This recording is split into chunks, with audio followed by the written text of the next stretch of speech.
Hey you guys, Michael here with Badass Mindset. Today I want to talk to you guys about opposite action. A lot of times when we're receiving advice or giving advice, you're gonna give someone an actual thing to do. Whether that's maybe sometimes you should speak, maybe sometimes you should be quiet. Maybe sometimes you should act on it, or maybe sometimes you should leave it alone.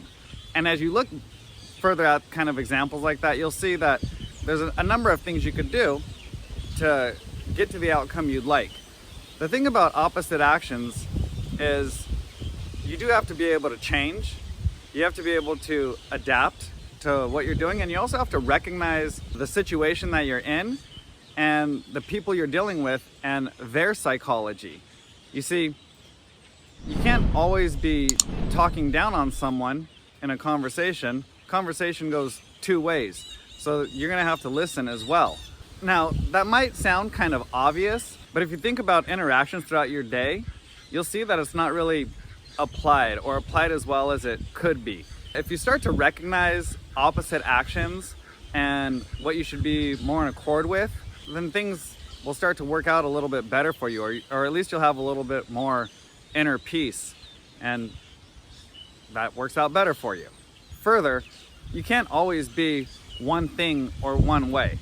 There's opposing forces to every side.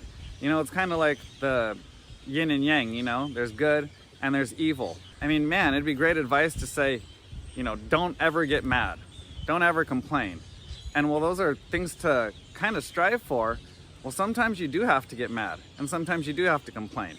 Sometimes you have to be very angry at something. It's the appropriate response. And then you can use actions or different strategies to get past that anger, or to find a solution, or to resolve whatever is there. And we can look at this within our own relationships with other people. And you can also see how like nations and leaders deal with this kind of thing. You do have to get mad at certain things, and you have to impose restrictions, or in some cases go to war. You have to respond to war if someone attacks you.